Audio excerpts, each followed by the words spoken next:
ఇంటింటి Ramayanam July 29 episode. ఈరోజు ఎపిసోడ్లో అవని రాజేంద్రకు అనుమానం వస్తుంది. ఇక్కడ మనకి తెలియకుండా ఏదో జరుగుతోంది అని అనుకుంటారు. పార్వతి తనకు కావాల్సిన వాళ్ళు అంటూ చెప్పిన ఫ్యామిలీ ఎవరా అని అవని ఆరా తీస్తుంది. మరోవైపు అవని అక్షయ్ ఒకే గదిలో నుంచి రావడం చూసి పల్లవి ఫ్యూజులు ఎగిరిపోతాయి. ఇలా ఈరోజు ఎపిసోడ్లో పూర్తిగా ఏం జరిగిందో చూద్దాం. అందరూ సంతోషంగా మాట్లాడుకుంటూ ఉండగా పెళ్లికొడుకు ఫ్యామిలీ ఎంట్రీ ఇస్తుంది. ఎవరికీ ఏ అనుమానం రాకుండా నాకు బాగా కావలసిన వాళ్ళు అంటూ రాజేంద్రకు పరిచయం చేస్తుంది పార్వతి. అయితే వీళ్ళెవరా అని అవనికి మాత్రం డౌట్ వస్తుంది.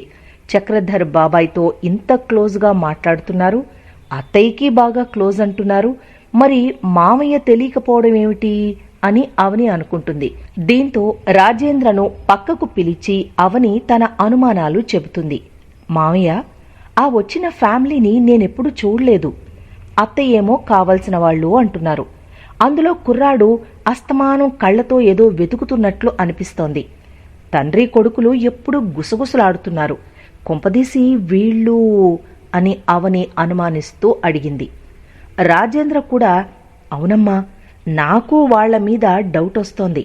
ఫంక్షన్కి ఇంకా ఓ గంట టైం ఉంది కదా, ఈలోపు వీళ్ళెవరో తెలుసుకుంటాను అంటాడు. లేదు మావయ్య, ఫంక్షన్ అయ్యేలోపు ఎలాగూ తెలుస్తుంది కదా, ఇప్పుడు అడగొద్దు అని అవని అంటుంది. దీంతో సరేనమ్మా అంటాడు రాజేంద్ర.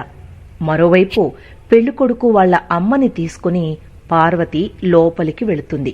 ఇక ఫంక్షన్ అయ్యాక ప్రణతి విషయం గురించి అందరికీ చెబుతాననుకుంటున్నా మామయ్య గారు, మీరు కూడా కొంచెం అని అవని అంటుంది.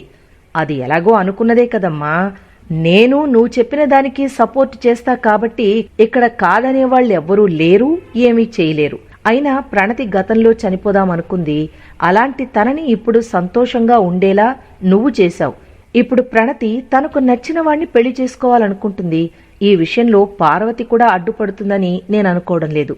దీని గురించి కంగారు పడకు అంటాడు రాజేంద్ర. మరోవైపు ప్రణతిని అత్త రాజేశ్వరి కలిసి మాట్లాడుతుంది. ఏమ్మా ప్రణతి, ఎలా ఉన్నావురా? పెళ్లికి ముందు నీ జీవితం ఇలా డిస్టర్బ్ అయినందుకు నువ్వు ఎంత బాధపడుతున్నావో నేను అర్థం చేసుకోగలను. కాని నువ్వు అవని దగ్గర ఉండి మంచి పని చేశావు. మా ఇంటికి కూడా నిన్ను పిలుద్దామనుకున్నాను, కానీ మళ్లీ మీ వాళ్లు నన్ను తిడతారేమోనని పిలవలేదు. నువ్వు సంతోషంగా ఉంటే నాకు చాలు అంటుంది రాజేశ్వరి. అవని వదిన దగ్గర ఉంటున్నా కదా అత్త, అంతా బాగానే ఉంది అంటుంది ప్రణతి. ఆ మాట ప్రత్యేకించి చెప్పక్కర్లేదు కదమ్మా అంటుంది రాజేశ్వరి. ఇంతలో పార్వతి నగల బాక్సు తీసుకుని అక్కడికొస్తుంది. తోకల్లా పల్లవి శ్రేయ కూడా వస్తారు. చూడమ్మా, ఈ నెక్లెస్ కూడా వేసుకో అంటుంది పార్వతి. ఎందుకమ్మా ఇప్పుడు ఇవన్నీ అని ప్రణతి అంటే, నువ్వు అందరికీ అందంగా కనిపించాలి అంటుంది పార్వతి. ఇదంతా చూసి అవని ఓ డైలాగ్ వేస్తుంది. మీ షష్ఠి పూర్తికి ప్రణతి అందంగా కనిపించాలనే కదత్తయ్య ఇవన్నీ అంటోంది అని. దీంతో పార్వతికి కాలుతుంది. ఏ, నా కూతుర్ని రెడీ చేసుకోవడానికి కూడా నీ పర్మిషన్ కావాలా అని ముఖం తిప్పుకుంటుంది. ఇక పల్లవి శ్రేయ కూడా చేరో డైలాగ్ వేస్తారు. దీనికి అవని బదులిస్తుంది. దీంతో నువ్వు వచ్చింది మా ఫంక్షన్కి మమ్మల్ని ప్రశ్నించడానికి కాదు, నీ హద్దుల్లో నువ్వుండు అంటూ పార్వతి వెళ్ళిపోతుంది. ఈ మాటలకు అవని హర్ట్ అయిందనుకున్న రాజేశ్వరి పక్కకి తీసుకువెళుతుంది. అమ్మా అవని, మీ వాళ్ళేదో అన్నారని నువ్వు ఫీల్ అవ్వకు. అక్షయ్ నువ్వు కలిసి ఉంటే అదే చాలు. ఈరోజు ఫంక్షన్కి మీ ఇద్దరూ కలిసి రావడం చూసి నాకు చాలా సంతోషంగా ఉంది. మీరెప్పుడు ఇలాగే నవ్వుతూ ఆనందంగా కలిసి ఉండాలి అంటుంది రాజేశ్వరి. అవును పిన్ని, మా వాళ్ళేదో అన్నారని నేనెప్పుడూ వాళ్ల గురించి తప్పుగా అనుకోలేదు. ఏ రోజుకైనా వాళ్ళు నిజం తెలుసుకుంటారు. నా భర్త నాతో కలిసుంటారనే నమ్మకంతోనే బ్రతుకుతున్నాను అంటుంది అవని. మరోవైపు ఫోన్ ఛార్జ్ పెట్టుకుందామని తన గదిలోకి వెళతాడు అక్షయ్. రూంలోకి ఎంటర్ అవ్వగానే ఆ గదిలో జరిగిన తీపి జ్ఞాపకాలు ఒక్కసారిగా అక్షయ్కి గుర్తొస్తాయి. తాను అవనితో హ్యాపీగా ఉన్నది, ఆరాధ్య అవని తాను కలిసి సంతోషంగా మాట్లాడుకున్నవి, ఇవన్నీ తలుచుకుంటాడు అక్షయ్. ఈ గదిలో అవని నేను ఒకప్పుడు ఎంత హ్యాపీగా ఉన్నాం, ఇప్పుడెలా ఉన్నాం అని మనసులో అనుకుంటాడు. ఇక అక్షయ్ని అలా చూసి కమల్కి ఒక ఆలోచన వస్తుంది. అన్నయ్య ఏదో తలుచుకుంటున్నట్లున్నాడు, ఇప్పుడే చెప్తా అని కిందకి వెళతాడు. కిందికి వెళ్ళి, వదినా నిన్ను అన్నయ్య అర్జెంటుగా రమ్మన్నాడని చెప్పడంతో అవని ఏంటా అని పైకి వెళుతుంది. అక్షయ్ వెనుకగా వెళ్ళి ఏంటి పిలిచారంట అని అవని అనేసరికి అక్షయ్ సడన్గా వెనక్కి తిరుగుతాడు. దాంతో అవని స్లిప్ అయి పడబోతుంటే అక్షయ్ పట్టుకుంటాడు. ఒక్క క్షణం ఇద్దరూ జ్ఞాపకాల్లోకి వెళ్ళిపోతారు. దాంతో ఒకరి కళ్ళల్లోకొకరు చూసుకుంటూ అలా ఉండిపోతారు. ఇంతలో అక్షయ్ తేరుకుని ఏంటి సడన్గా వచ్చి నిల్చున్నావు అని అడుగుతాడు. అది సరేగాని మీరేంటి ఈ గదిలోకొచ్చి ఏవో జ్ఞాపకాల్లోకి వెళ్ళిపోయారు అని అవని అడుగుతుంది. లేదు లేదు, నేనేమీ ఆలోచించడం లేదు అని అక్షయ్ బుకాయిస్తాడు. అబ్బో, ఏం ఆలోచిస్తున్నారు? మన తీపి జ్ఞాపకాలేమైనా గుర్తొచ్చాయా అని అవని సిగ్గుపడుతుంది. హలో, ఏంటి నా గురించి ఏమనుకుంటున్నావు అంటూ అక్షయ్ బిల్డప్ ఇస్తాడు. అలాగా, మరి నన్ను ఎందుకు పిలిచారు ఈ గదిలోకి అని అవని అడుగుతుంది. నేను పిలవడమేంటి అని అక్షయ్ అంటాడు. మరి పిలవకుండా నేనెందుకొస్తాను అని అవని ముందుకొస్తుంది. ఏంటి నన్ను టెంప్ట్ చేద్దామనుకుంటున్నావా అని అక్షయ్ అడుగుతాడు. అయితే అప్పటికే కమల్ బయటి నుంచి గది తలుపు లాక్ చేస్తాడు. ఇక అక్షయ్ వచ్చి డోర్ ఓపెన్ చేద్దామని ట్రై చేస్తాడు. ఇదేంటి ఎవరో లాక్ చేసేశారు, అమ్మో ఇప్పుడు మనల్ని ఇలా ఎవరైనా చూస్తే అంటూ తెగ టెన్షన్ పడతాడు. చూస్తే తప్పేంటి, మనం భార్యాభర్తలమే కదా అని అవని అంటుంది. అది ఒకప్పుడు అని అక్షయ్ అంటే, హలో ఇప్పుడు కూడా మనం భార్యాభర్తలమే, మనకేం డైవర్స్ కాలేదు అంటుంది అవని. ఇక అక్షయ్ డోర్ దబాదబా బాదేసరికి అటుగా వెళుతున్న పల్లవి తలుపు తీస్తుంది. ఇక పల్లవిని చూసి అక్షయ్ అవాక్కవుతాడు. ఇక దొరికిందే ఛాన్స్ అని అవని మూతి తుడుచుకుంటూ బయట సర్దుకుంటూ తెగ సిగ్గుపడిపోతుంది.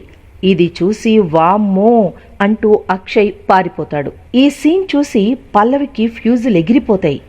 ఏయ్, నువ్వు బావగారు గదిలో ఉన్నారేంటి అని పల్లవి అడుగుతుంది. పైకి చెప్పుకోకూడదు కానీ మీ బావగారు చిలిపి, అప్పుడు ఎంత రొమాంటిక్కో ఇప్పుడు అంతే అంటూ అవని సిగ్గుపడుతుంది. ఇది చూసి పల్లవి గుండె ఆగిపోతుంది. సరిగ్గా దొరికింది, నా మాటలకి పల్లవికి పిచ్చెక్కుతుంది అని అవని మనసులో అనుకుంటూ అక్కడి నుంచి వెళ్ళిపోతుంది. ఛీ, వీళ్ళని నేను విడదిద్దామనుకుంటే ఇలా కలిసిపోతున్నారేంటి, అసలు వీళ్ళు విడివిడిగా ఉంటున్నట్లు నటిస్తున్నారా అని పల్లవికి అనుమానం వస్తుంది. మరోవైపు ప్రణతిని చూసుకోవడానికొచ్చిన పెళ్లికొడుకు నవీన్ పైకొచ్చి అన్ని గదుల్లోకి తొంగి చూస్తూ ఉంటాడు. అలా ప్రణతి గదిలోకి కూడా తొంగి చూస్తాడు.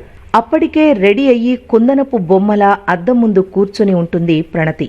ఇక ప్రణతిని చూసి ఆహా, ఫిగర్ అద్రిపోయింది, నేను చాలా లక్కీ, ఒక పువ్వు తెచ్చుంటే నిన్ను జీవితాంతం గుండెల్లో పెట్టుకుని చూసుకుంటానని 2 డైలాగులు కొట్టేవాణ్ణే. పర్లేదులే అదే ఫీల్తో ఒకసారి చెప్పేద్దాం అనుకుని అదే ఫీల్తో ఓసారి చెప్పేద్దాం అని అనుకుంటూ లోపలికి వెళ్ళబోతాడు.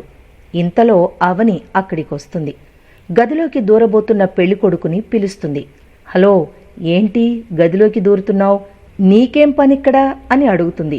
దీంతో కాస్త కంగారు పడిన పెళ్లికొడుకు అది వాష్రూమ్కి వెళదామని అని అంటాడు.